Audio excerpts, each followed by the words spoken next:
Hello and welcome to another episode of the Unfinished Cubby. With me today is Jason Hilder. We are going to be speaking about a topic that I have great interest in and Jason has great knowledge in, that being the topic of intentional communities. Thanks for joining me so early this morning, Jason. Good morning, and it's a real pleasure to be here with you, Kris. Yeah. You look wrapped up. Is it pretty cold there at Crystal Waters? No, it's just getting out of bed and before the heat of the morning radiator gets going. But yeah, it's nice. I like this time of year. Cool. So, Jason, I had flagged that I wanted to interview you sometime, and we've recently crossed paths again, and so I'm really glad to get to have this conversation with you. So the Unfinished Cubby is about work-life balance, and I'm really interested to talk to you about your PhD topic, which I know is around intentional communities. I'm not sure what the actual exact topic is. And yeah, I have a personal interest in intentional communities generally. I have this slightly nebulous vision of living on land in community, and I have spent time at Crystal Waters where you are, and in other intentional communities around the world. And I love what one gets from living in community, and I also know there's many challenges to it too. So my first question maybe will be, what was the topic of your PhD? Okay, it's a great question. It's a good place to start. The end topic of my PhD was looking at urban sociology. What was the social, ecological and economic benefits and challenges of living in an intentional community? And that evolved over time because initially I started with quite a utopian look at communities. Oh, what was great about them, and how could I help to bring that message to the world? And what I was recommended to do, and I'm glad that I did, was to look at more of an objective view of intentional communities. And throughout that, I found the intentional communities, and you mentioned nebulous, intentional communities are often seen as quite utopian and also a bit of fear. There's a fear about hippieism or communism or cultism even. So in my thesis topic, I chose to broaden it and called it intentional community living arrangements, because I was really interested in the living arrangement component rather than in so much the ideology or philosophy. And the end title of my thesis was called "We Have Lived Together Longer Than the Average Australian Family," which pretty much sums up some intentional communities. Yeah. See, yeah. And by living arrangement, then, are you? What does that refer to specifically? Does that refer to the dwellings and the rules by which people? Yeah. So very much in some communities they're called rules. In others they're called guidelines. I tend to think of it as the governance in a really positive aspect. What makes the community function?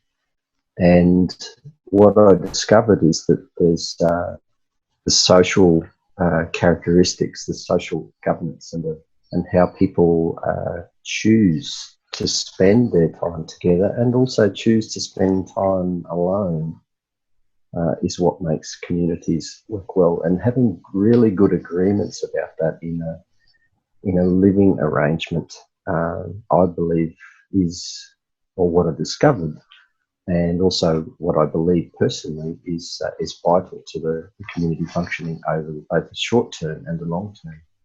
And living arrangements can be everything, but co-created by the people themselves. They decide on what are their living arrangements. Now, I don't know if I've cherry-picked this, but it certainly stood out to me in what you just said. What I even heard, correct me if this is I'm taking it too far, was that like an absolutely, like perhaps the foundational piece is clear agreements around together time and alone time. Is that Yes, fair? very, Yeah. very much so. Yeah. And yes, go on. No, just like I that makes a lot of sense to me, and it's something personally that I've really, I guess, explored a lot in the last 6 months. Yes. Yeah. Okay. I tend to think of it as a spectrum, and when I first started to think of most things as a spectrum in the intentional community living arrangements, it was a lot easier for me to understand.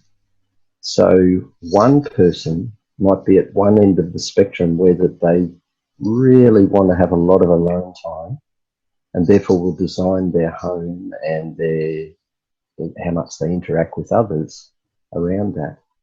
Right up the other end of the spectrum where someone absolutely loves being in amongst everybody all the time. And a good functioning community, in my opinion, has to have agreements around that ability to have alone time, right through to you're going to be living communally in some fashion, therefore there does need to be agreements around a certain base level of communal time. And I think that communities that have that spectrum in mind and the flexibility in mind are the ones that are successful. And I believe that new communities need to have that level of spectrum understanding, because we're all different, and also we have different times in our life. So at a younger time in life, somebody might really like to be together collectively. As you have children, you want to have space with your family unit, and then as you get older, you might choose to be both alone but also connected. Yeah. Cool. And presumably this applies equally to families and to intentional communities. Yes. Yeah. Well, that's something about community that I came across early in my research, is that a community is a quasi-family. Sure. As it evolves and people spend more time with each other, a familyness starts to develop. It might not be the family of origin, or it might be the family of origin too, but it is in some cases, a replacement for family or in addition to family. And it's really important to keep that in mind. Cool.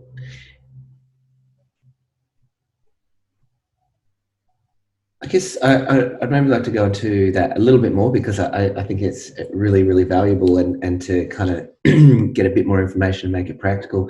What kind of form do those kind of agreements take, or can they take, or should they take? Yes. Oh, it's a how long is a piece of string, or how do you make a cake? Mm-hmm.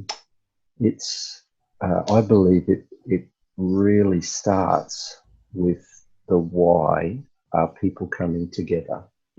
So a utopian community, utopia meaning an unreal place or an idealized place. So that's the definition of utopia, which often people in an intentional community living arrangement seek that utopia, that ideal place. A community that starts with why, and by why I mean, why are we getting together? What's our purpose? Has an ability to create really good governance and agreements over time. A community that doesn't start there, just, come on, let's get on with it, or we'll figure it out as we go along. The agreements take time to evolve, and also are often fraught with challenges and sometimes disaster too.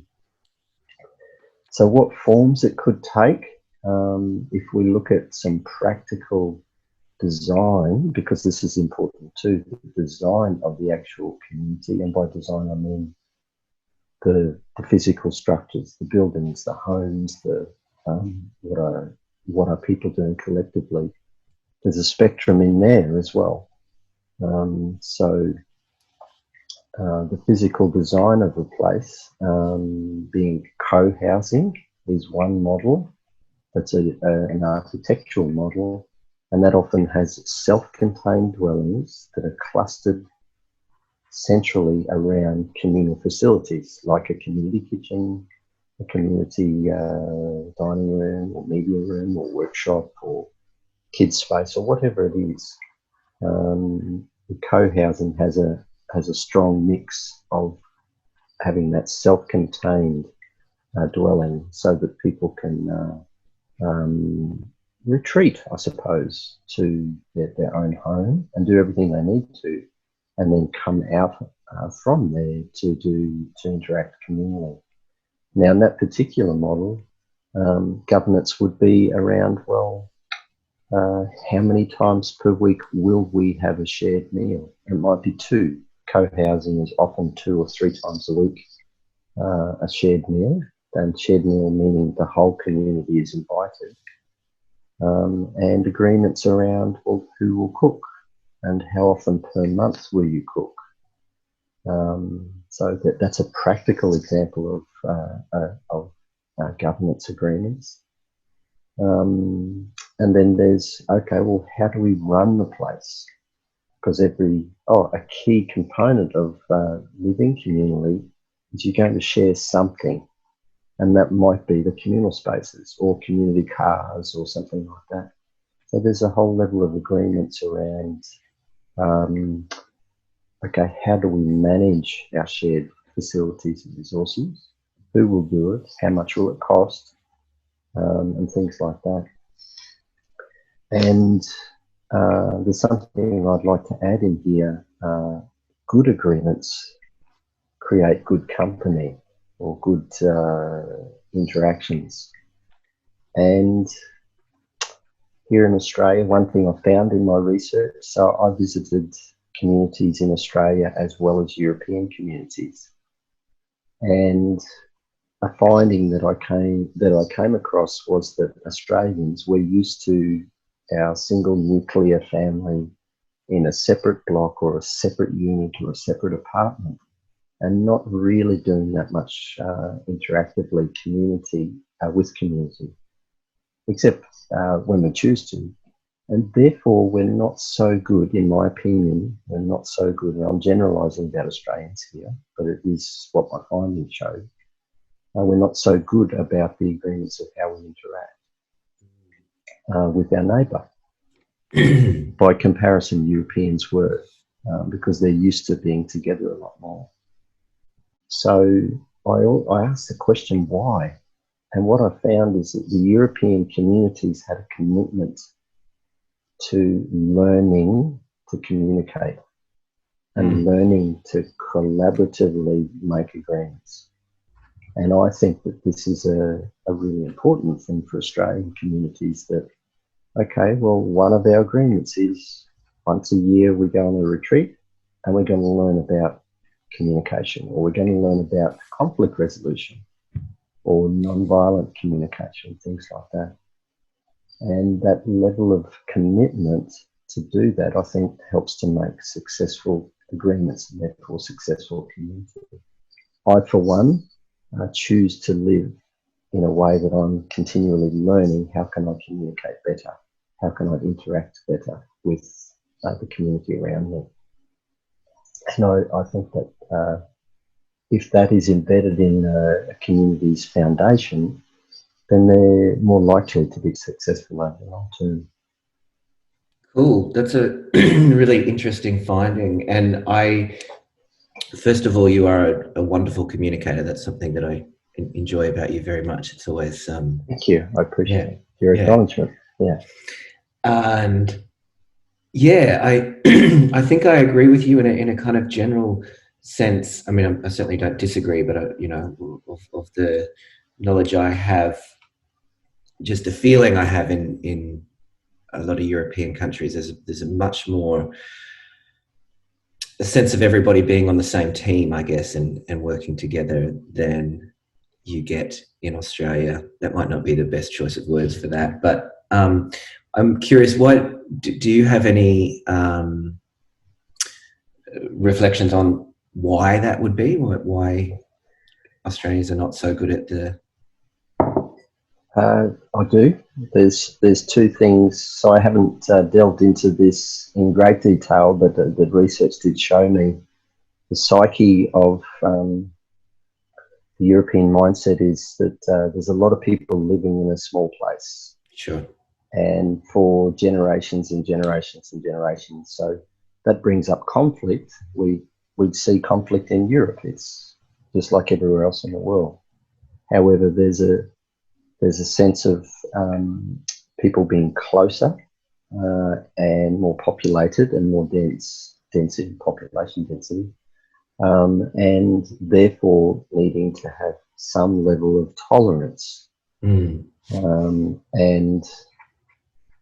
whatever the reason that doesn't work throughout history, be it religion or politics or money or whatever, that hasn't worked. But over time, because I believe the density has almost encouraged people to get used to being close. Like when I've lived in Europe, sitting on the train and you're really close to people, or on the bus, you're really close to people.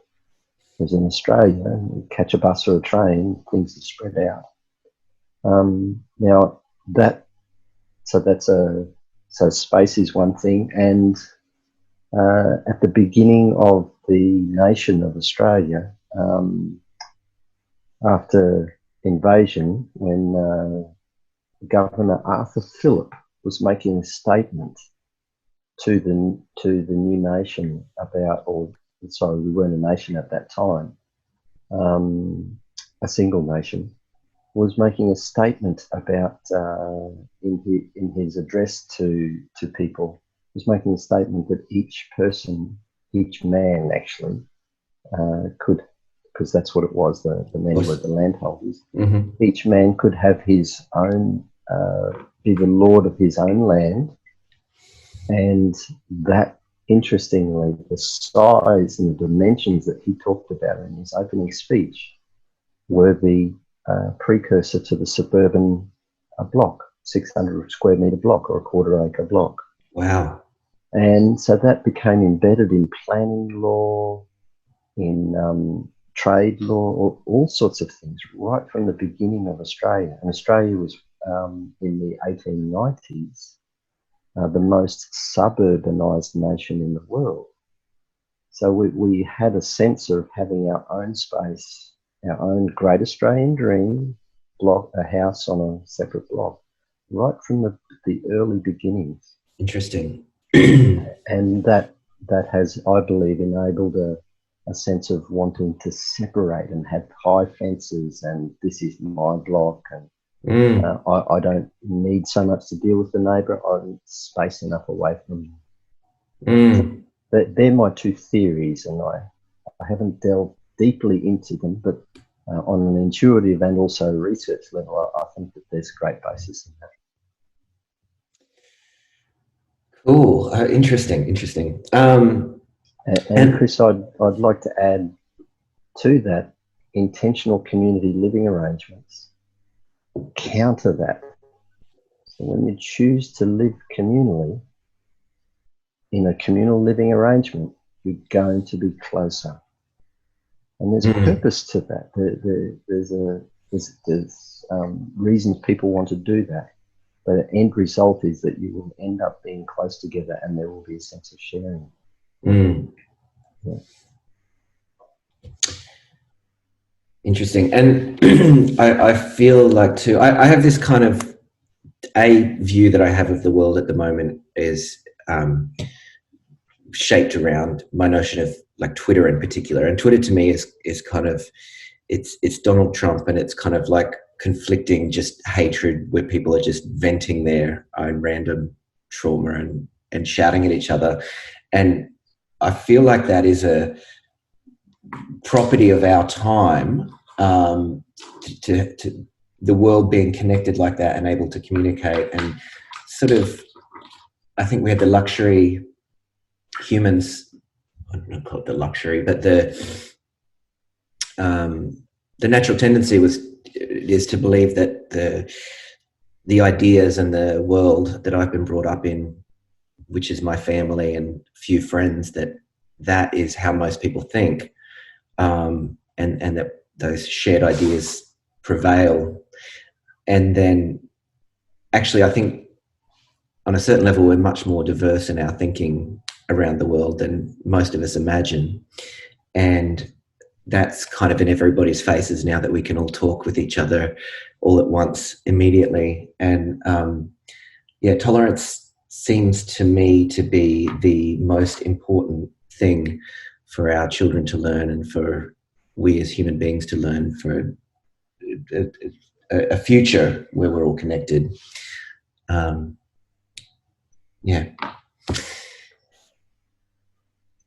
It feels like time to talk about the elephant in the room, or the other aspect, and that is intolerance and what goes wrong, or what can go wrong in intentional community living arrangements, just like any other part of society or family or mates.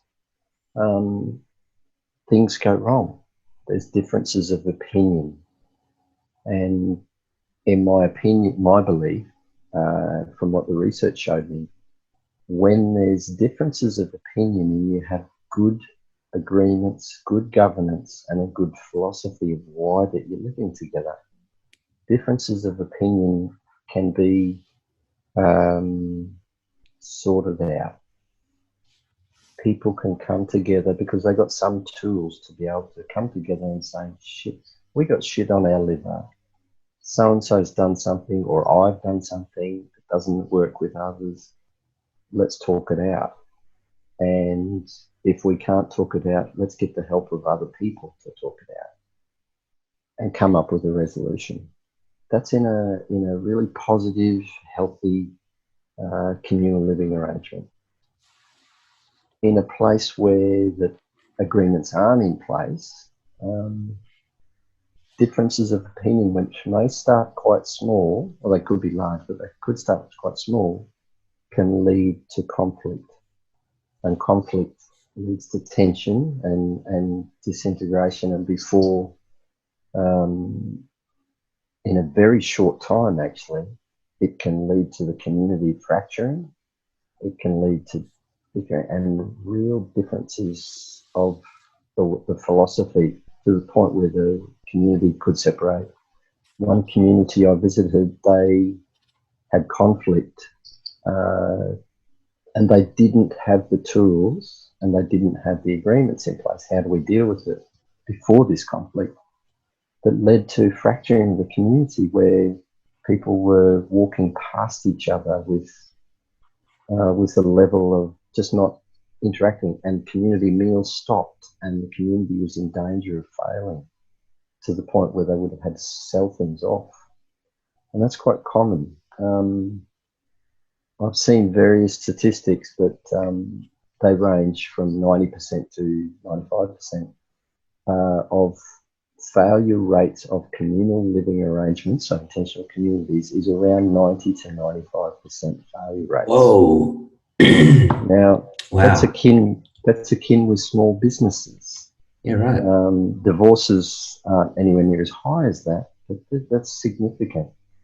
So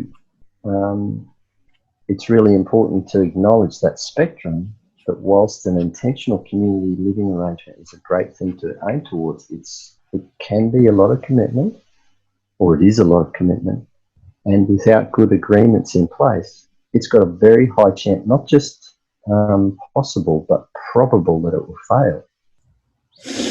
That significantly reduces when you've got good agreements and governance and a conflict resolution process. So Diana Leaf Christensen, which is a great author on how to start communities, talks about you start with the what do we do when things go wrong, rather than finish with that and wait for it to happen. Sure. That's one of the first things, the first meetings that happen is, oh, well, you know, we're in a good vibe right now, things are going well, but let's talk now about what do we do if. And yeah, are there well-trodden paths for that? Or do you have a recommendation of? Very much Yep. so. And that is from seeing what works in community living arrangements, in intentional community living arrangements. A tier approach, and that is have it written and have it agreed right from the beginning. Something like, when two people have a difference of opinion, let's talk about it. If we can't talk about it and can't come to a resolution, let's get a third person in our community to help us. And with that third person, let's talk about it. And if we can't come up with a resolution, let's get another, this time, objective person outside the community to help us. And if that doesn't work, then let's get legal counsel or professional counsel that's specifically trained in conflict resolution. Oh, and a key part, well before all of this, my opinion, my recommendation, a very strong recommendation is let's have at least a quarter or half of our community attend non-violent communication workshop, which is often called compassionate communication workshops too. And they're becoming quite common across intentional community living arrangements in Europe. And here in Australia, they're just starting to get, by they, I mean the courses, are just starting to gather momentum. So that's a number one recommendation is for people, at least a couple of people in the community, to have specific training on how do we manage differences of opinion. It's vital. And I think that could even extend to a family. How wonderful it would be to have mum, dad, and maybe kids, even if they're interested, because there are children's workshops in this too. Let's go to an NVC course. Yeah. Cool. Which goes, I mean, you mentioned that right at the beginning as one of the foundational things to success is that commitment to learning to communicate. And that we, I completely agree that there's huge value in that. We have also done a PET course, which is the same kind of thing, understanding needs, but PET stands for Parent Effectiveness Training. And so that's, it's like a nonviolent communication, except, targeted for hearing your children's needs. And, you know, starting from a baby, they're not able to articulate what their needs are, but they're still expressing them. And so hearing through what's said to what the actual need is, the emotional need, and listening and responding to that. Thank you, cool. Kris. I'm going to jot that one down. PET, or afterwards, could you send me details of that? I shall, and I'll include it in there. There's a local woman, Leanne Horrell, that runs courses at the school, and I can recommend them. I've also done, I can't remember what it was called, but we did an online course that wasn't bad. But yeah, do you have a course that you recommend for adults? I do not like the term nonviolent communication just because it's kind of got violent front and center. Yes. But needs-based communication. Sorry, go ahead. Yeah, I agree. I'm a big believer in putting energy into the positive or what you want to achieve rather than saying no to the thing you don't want. So, and NVC is now going through an evolution called, now it's being called compassionate communication. Nice, that's much nicer. Unfortunately, well, not unfortunately, but presently it's still called NVC. So NVC, I don't think it's an association. I can send you and listeners details on that. But if you Googled, or didn't do a Google, if you did an Ecosia search, which is a green search engine, by the way, Oh, nice. If you did an Ecosia search on NVC Australia, it lists NVC certified practitioners throughout every state, and they range from online courses right through to, I've done a 2-day retreat, which was really wonderful to do with my partner. And so immersing in that is a recommendation. People can go the next step to become an NVC certified practitioner themselves. I think it's a couple of weeks training. Yeah, right. Just an online course there? They range from online to in-person too. Yeah, and right. I believe that this is a great skill that not just in community, but can be in school groups or people in community roles. So employment can be part of their skill set. How often do you see communities where there is this dedication and have you been in? How common is it where it's like written in that everybody attend one of these courses or regularly sort of brush up on their communication skills? So to clarify something, when the communities that I chose to visit, I had some criteria about them before I visited, and one was that they had longevity, so they'd existed for a while, and that they had some governance structure in place, and that they were open to visitors. That was important, because I visited the communities and stayed in most of them. So therefore, I was already visiting successful communities, and that they had the structure in place. All of them, bar one, there's a retirement village that I visited in the Netherlands. Perhaps I could talk a little bit after this about the breadth of the communities that I visited. I visited all the communities bar one that I visited out of 11 communities during my research. All had a commitment for some part of their community interaction. And by some part, I mean at least once per year to attend a course. Cool. Some had written in it that they would have a retreat every 3 months, like Sieben, Linden, and Wintorn and Zeg in Germany. They had a retreat every year for the whole community, but other retreats happening every couple of months. And I suppose anything that you saw, just given that your initial criteria of them having that longevity, I suppose anything that you saw there, presuming the community was for the most part getting along, would be an ingredient that is necessary or likely important for success. The other one that I heard you mention then is like the why. Would you agree? Is that a fundamental to, potentially fundamental to a successful community?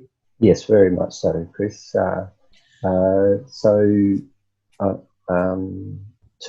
To let you and listeners know, on to now having finished the studies, wanting to translate the studies into something tangible to help people.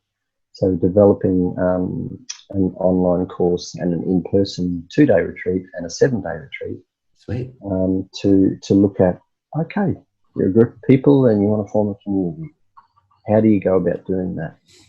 And the very first question or the very first exercise is, why are you wanting to do this? And it could be a philosophical reason, it could be a religious group. It could be that you're a group of people who are eco warriors and wanting to cut down on our planetary emissions, or that you're a family and with a group of families and you want to co-parent a bunch of kids and have great fun doing it.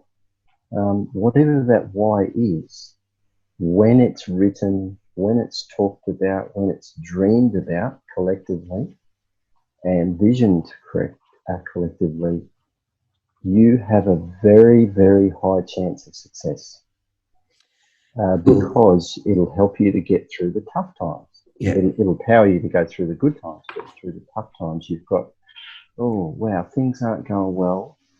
Why are we doing this again? Yeah. Oh, yeah. We're back to our vision, and it helps. Yeah. Cool. And I've certainly heard that before, and that's true in business and I guess in just about any endeavor. And look, I realize this is out of scope, but this is a question I've struggled with my whole life, so I might see if you've got any answers for me. How do you find your why? How do people find a why, individually especially, and then together? From my personal experience and also community experience, they're the same. Okay. And that's taking the time to dream or retreat, and having a skilled facilitator to hold space for communal dreaming as well as individual dreaming. I use the word dreaming. I believe in the importance of dreaming, but that word could also be visioning too.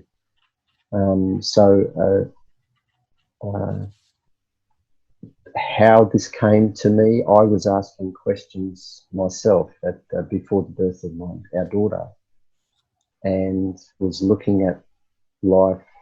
I was quite successful in a corporate job in Europe, and we were living there, having quite an amazing, materially abundant life and privileged life.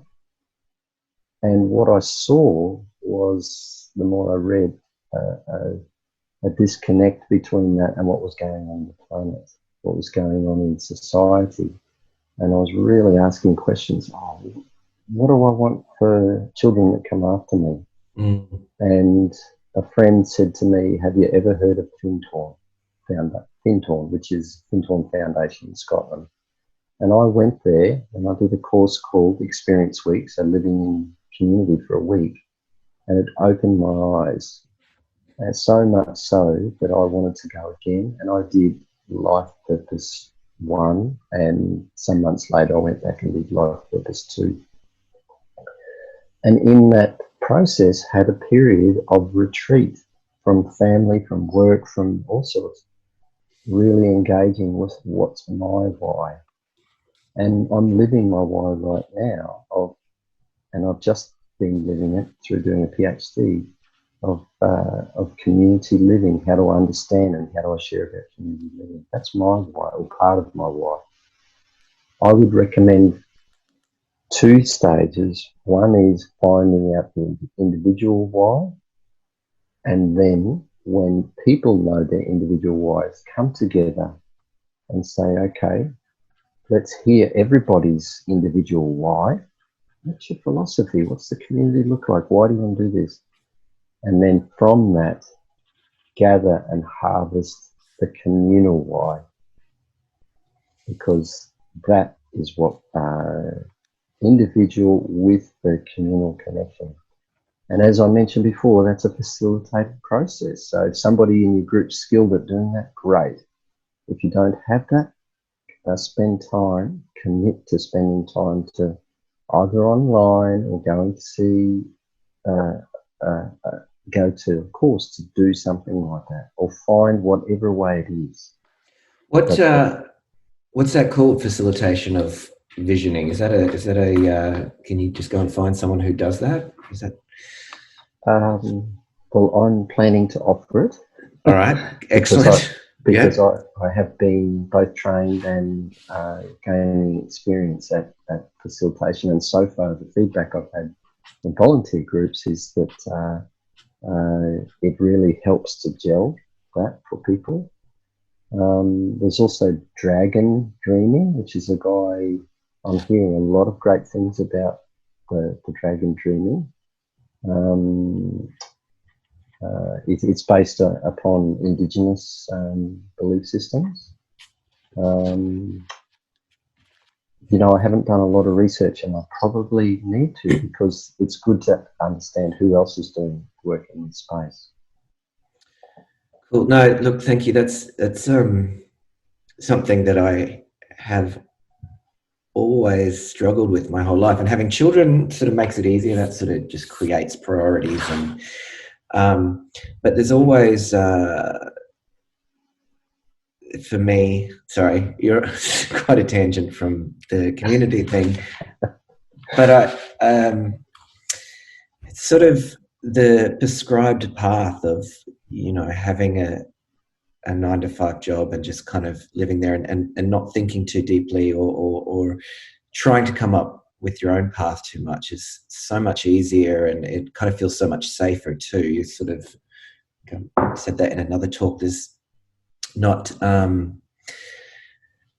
the condemnation of getting it wrong if you're following the prescribed path. You're sort of doing your best there, but if you're going too far off the beaten path, then that, I don't know, is much more likely to be harshly judged, especially in challenging times. Yeah. So, Kris, just as a point of reference, or what I'm hearing from you is a seeking, yes, and also a realization of how important it is to make sure that the autopilot happens, the family, the work, things like that. They can be together. And so to take the time to do the dreaming work can be seen as hard work, but it is also really rewarding.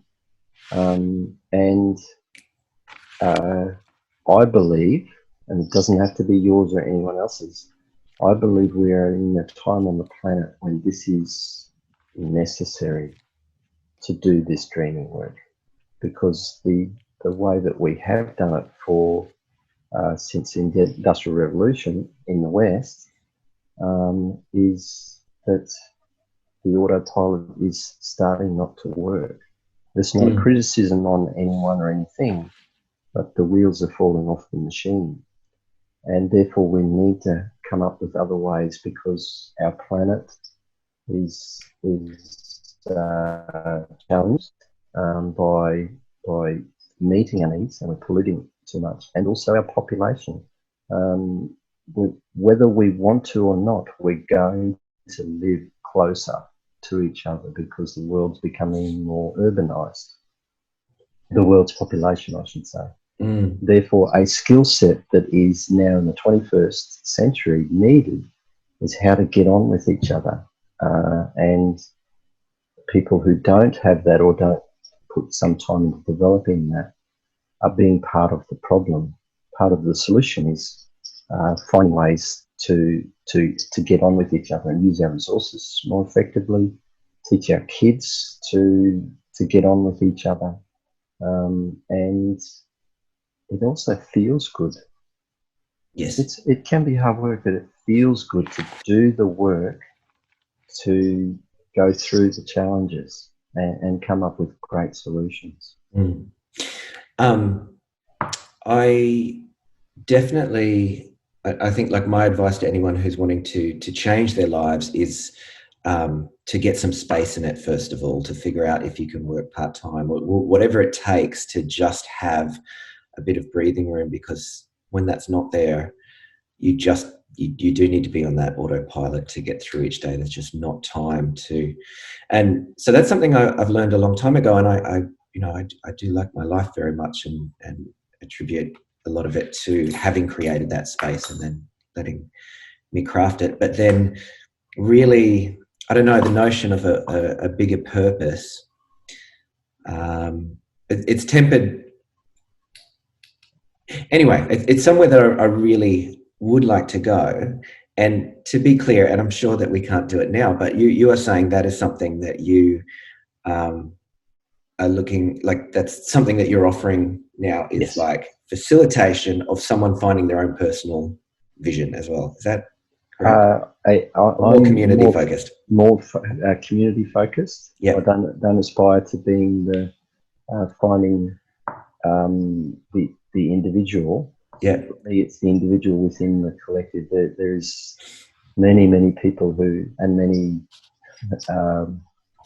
leaders and philosophers who offer it to the individual. I think the evolution is doing the work for self, with self and within community that we're sorely lacking in a way as a species, as a humanity. And I think this is the evolution, being able to do it together. And I've heard the saying that perhaps, I don't know the philosopher, but perhaps the next Buddha, or the next incarnation of Buddha, will no longer be an individual, but be a community. I can feel it in my body. There's vibration in there that is a statement on, wow, this could be very much the time of humanity's evolution, that they're coming back to the we again. Is that we started as a we, individually, when we were walking across the savannah or became prostrate, standing upright. We didn't survive if we were alone. Yet we've evolved to become an individualized society where there's a lot of aloneness, meanness, individualization. And perhaps the next evolution, it's not to go back to de-evolution, but an evolution, a continuing growth is, how can we be the individual within the group so there's a definition of both a me and a we? But surely the individuals need to have like some good personal clarity and self-knowledge and know their own whys to some extent before you can find a collective one. Very, very much so. And that's a responsibility for self-discipline and self-knowledge and self-growth. And maybe I'm going to show a bit of my belief systems here, but if I'm watching TV and spending my time on pursuits that are, in my opinion, a distraction continually, it's good to do those things sometimes, but if I'm spending most of my time on the individual consumption of life, of things, of material things, of material experiences, then there's less time for me to focus on that why and how can I improve and what is my place in the world. So getting that balance is really, really important. And it is a balance. And I understand right at the beginning, your talk, these podcasts are about the getting balance in work life.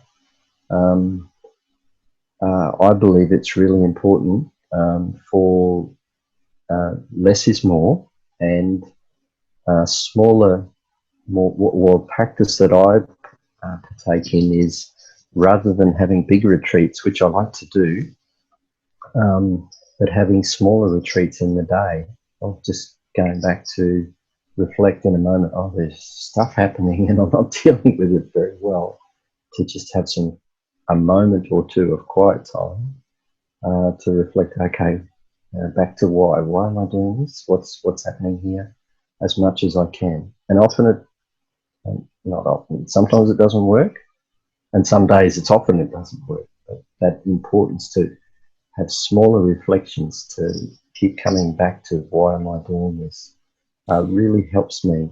It helped me to get through my PhD. It's helped me as a father. It's helped me to explore community-ness. Cool. So that's having a little bit of time for yourself, but it's present time. It's not watching Netflix time. And yeah. All right. And is that your answer if I'm to ask you, I want to learn my own why, I want to know myself better and know what drives me and where I'm going? Is that your answer to that, as the best approach, just to find those times of reflection? Kris, just recently I've had some awarenesses about time, that I'm here on the planet for a short time, in the scale of things, and what can I do in that short time?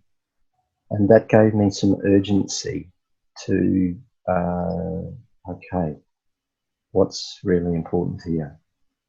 And I'll acknowledge I've had challenges, big challenges, ups and downs with something we didn't talk about right back at the beginning was it's possible that when a parent, or it happened for me, that my questioning led me to community, and my questioning, or our questioning, wasn't the same as my wife, and we started to divert in our choices of way of living, and that can happen. And I noticed it a lot in communities that a partner was really, really engaged and wanting to be part of community, and the other wasn't. And if they couldn't work that out, it makes it very difficult, because if one person wants to live in a 3-bedroom house in the suburbs and the other person says, oh, actually, I want our kids to be running together in a community and knowing each other, the neighbours, and it can cause significant rift in the family, and that's what happened with my experience. And I'm still, I suppose, looking at and creating a life now for how I want to live communally. And I've just started a wonderful relationship with someone who wants to do that as well. Yeah. So there's a word of warning in there that it can cause a difference unless that you're aligned with your significant other who you're parenting together with, to have these really good conversations. How do you want to live? So that there's a collective why. And that may be a choice to say, well, actually, you don't want it, and it means us separating, so therefore I'm not going to do it. Or it may mean the other too. Or it may mean an evolution where both of you choose to live communally. So this one thing I want to mention, and then what I'm hearing in your answer is basically that maybe trying to find it yourself isn't actually even the right approach. Actually finding it with loved ones and then perhaps as well with the community that you want to create is actually the right way to go about this. Yeah, yeah. Cool, great. There's an African proverb that I really enjoy. If you want to go fast, go alone. If you want to go far, go together. Totally, yeah. Yeah. On the relationship reflection you're talking about there, I just want to mention, and I think the name of the book is The Big Questions. Ah, okay. Yeah, and I'm not sure how we found it, but my wife and I came across it just before we got married, and I highly recommend it. And it is, I don't know if there's 100 questions or something like that, but it goes into all of the little details of, in raising our, how many children do we want to have? How many? And it's a huge spectrum of really specific, detailed questions that make you decide exactly how you do want your family life and your relationship life to be. I'll look it up and I'll include it in the link, but it's a fantastic thing to self-explore, and then especially explore with your partner and kind of make sure. We'll see where you're on the same page with things and where you differ. Yes. Yeah, what kind of food are we going to eat? All these kind of things. I want to ask you about, so the podcast is work-life balance, and work-life is not NVC. It's not my favorite term, but it's the one that I think is more well-known. You've said in this talk that you're very much living the way that you want to live. It's quite deliberate. And what is balance in your life? I mean, I guess we've gone into that a fair bit, but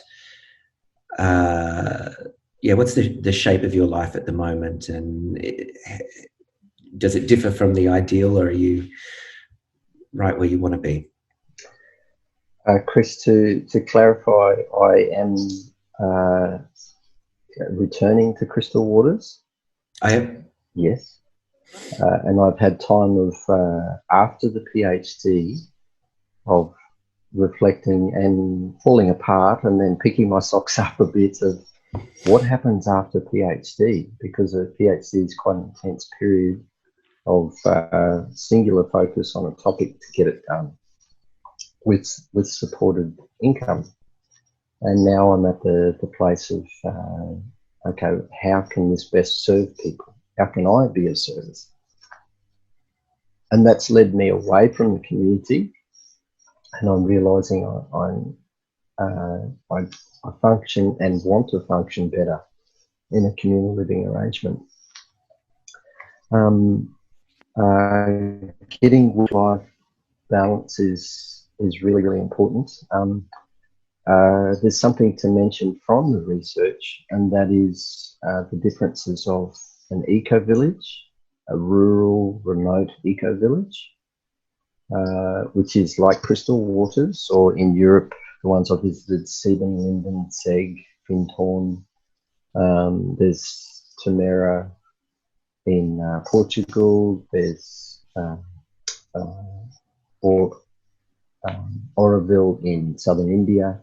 These are quite large places, quite large communities, I should say, of different sizes, but generally it's large. Like Crystal Waters is anywhere from 180 to 250 people living in a generally rural area,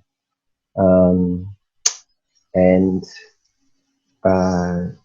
communities in Australia, in my opinion, from what I've seen in research, rural communities often struggle because there's not as much work, not as much good paid work, and therefore people either need to generate their income from elsewhere and bring it back to the community, or they need to travel.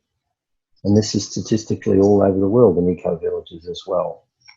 Something to add here is, if you are interested in looking at intentional community living arrangements around the world, there's the Fellowship for Intentional Community, which people, FIC.org, I think it is, and that is United States based, but it's showing how to live communally and also communities around the world. And the other that I'm a member of, and also on the management committee, the Global Ecovillage Network Australia, which lists communities here in Australia who want to be part of it, part of the association, connected to the Global Ecovillage Network of 10,000 communities around the world.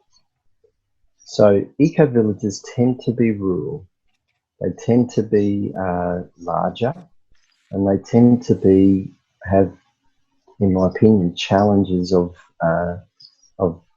work that sustains income, sustains people to live.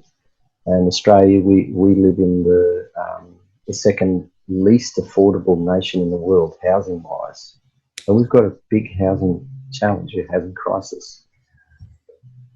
My experience of living in a remote community or rural community, unless I did some sort of labouring work, there wasn't a lot of opportunities, which is partly why I've chosen to leave and think, okay, I'll go and get a job in community development.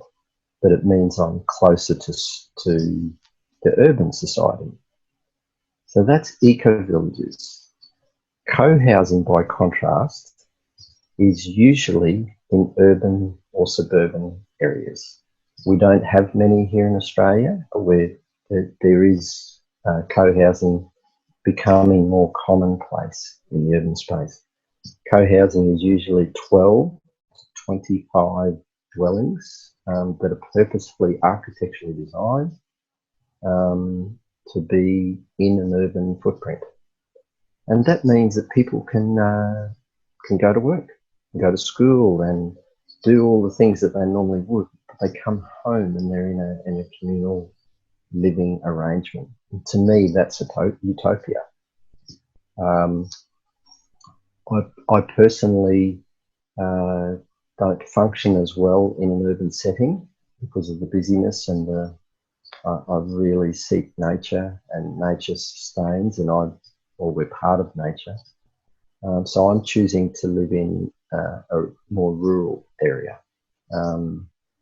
And therefore, my work-life balance will need to be a mixture between teaching and professional consulting or development, and also some form of farming. So my early studies were in agriculture. So I'm looking to how can I develop an enterprise inside a community that generates income from the rural base, that helps other people, that's collaborative.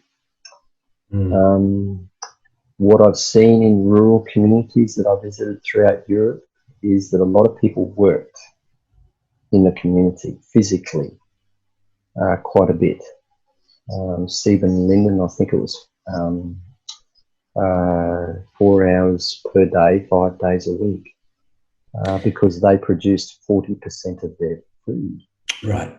Whereas a community here in Australia, Crystal Waters, for instance, I think it's 8 hours per month. So there's that not necessarily having the same amount of work in the community. This is a whole area that I could go into a lot more detail in, because a lot of people often ask about this thing called contribution, because you do have to contribute to the community. But we could do that another time if you want to. Cool. Yeah. We'll probably need to wrap up sometime soon. But look, I'm really interested in that. Maybe like that's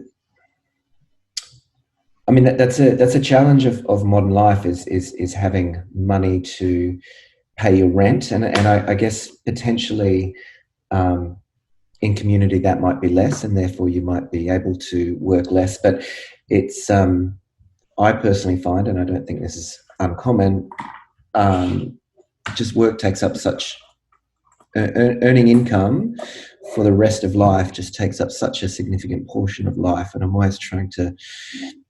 That's a big part of balance for me personally, and I don't know, like, and that's actually for me a barrier mentally, at least, to the idea of living in community, where I do have a vision where I want my family, my children, and friends' family to be living on the land and spending a lot of time exploring in nature, schooling from home, these kind of things. But how can we possibly make ends meet financially if we're spending a whole bunch of time just living and being in the world rather than working? Community has answers, Chris. Yeah. Just the fact of sharing space, there's sharing resources that don't have to be purchased. So I haven't come across a really in-depth study yet, but there is more and more researchers looking into this space. How much does it cost to live in community, and can you, is it good sense, as in CENTS as well as SENSE? But one place I did see that was really inspiring, I visited Kennedness in the hills, the Adelaide Hills in South Australia, and they're a community that had chosen right at the beginning to have a common purse. A common purse meant that they had agreements about how they'd spend money and how they'd have income come in. And they chose as a community, and professionals and educated people and people who were capable, said, let's own our cars collectively. Guess what happened? They ended up having less cars. It was a no-brainer.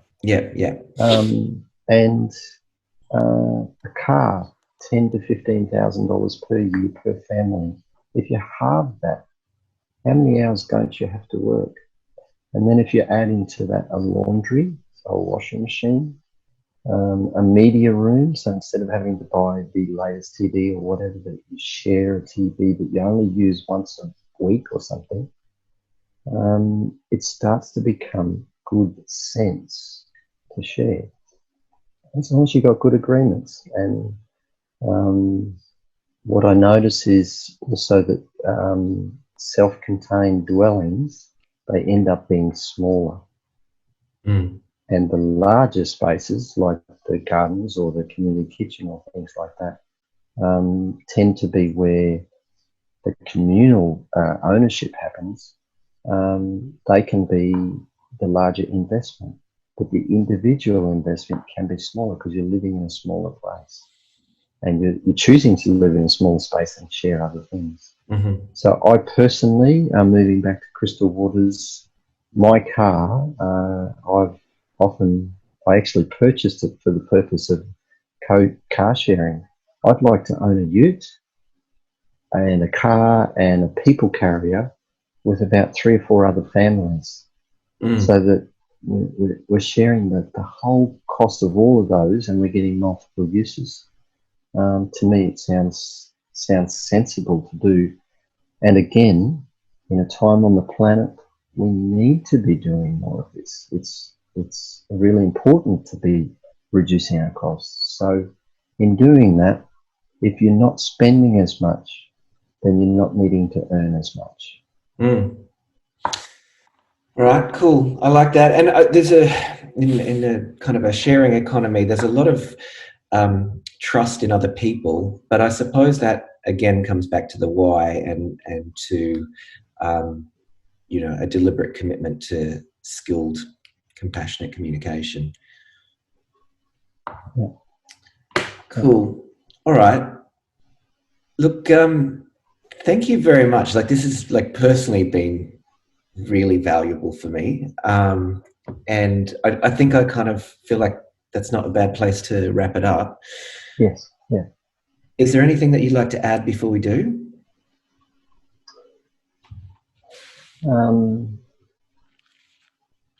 Great question. I didn't think of this one, Kris.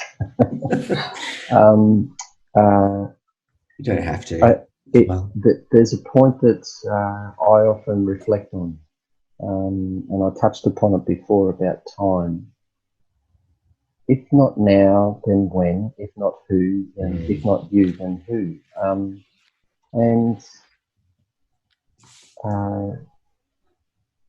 If you are questioning, then chances are that you're already on the steps towards a communal living arrangement of some sort.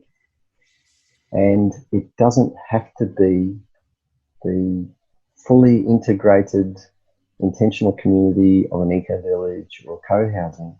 It can start with 2 families living beside each other, removing part of the fence and sharing the vegetables, sharing a lawnmower, co-parenting, whatever it looks like.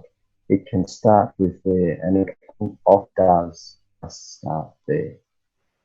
So my encouragement is, what can you do now, right today, that starts the process of a communal living arrangement where you already are? And you might be surprised that it can happen quicker and easier than you think. And it probably already is happening subtly and you're just not aware of it. Imagine if that subtle little bit that you're doing can become the common thing that you're doing regularly. Cool.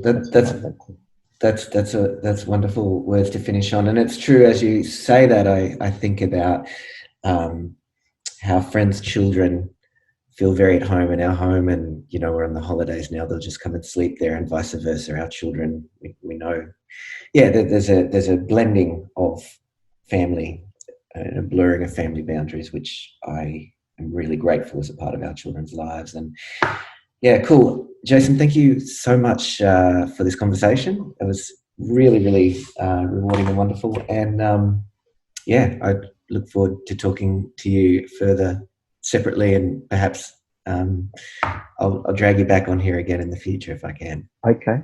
And as a last point, if anyone is interested to talk with me about, is it okay to?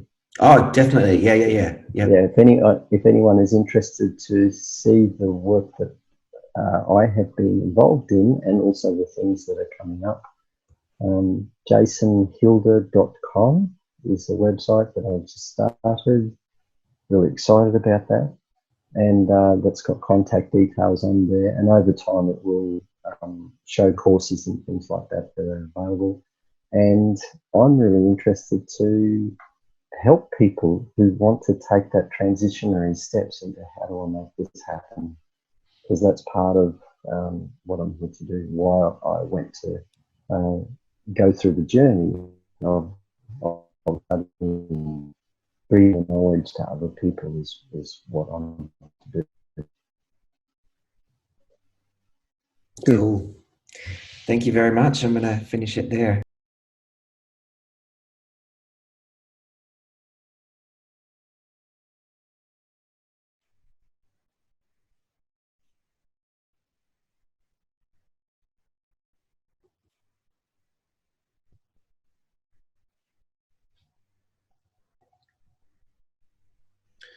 So if you're listening to this and it's the first time, what I don't do editing of the Unfinished Cubby episodes, but I do include a preamble.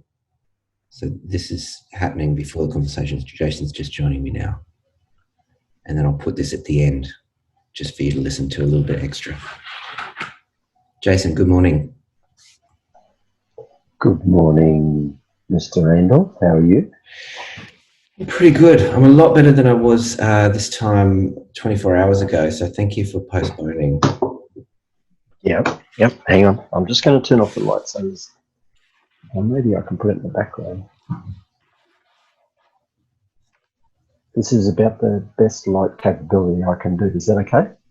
Sure. I mean, it's a podcast, so it's only the YouTube people that miss out on seeing your beautiful face. So, will any of it be videoed, or is it only audio?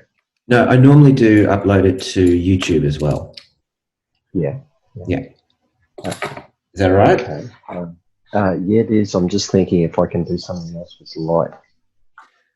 Look,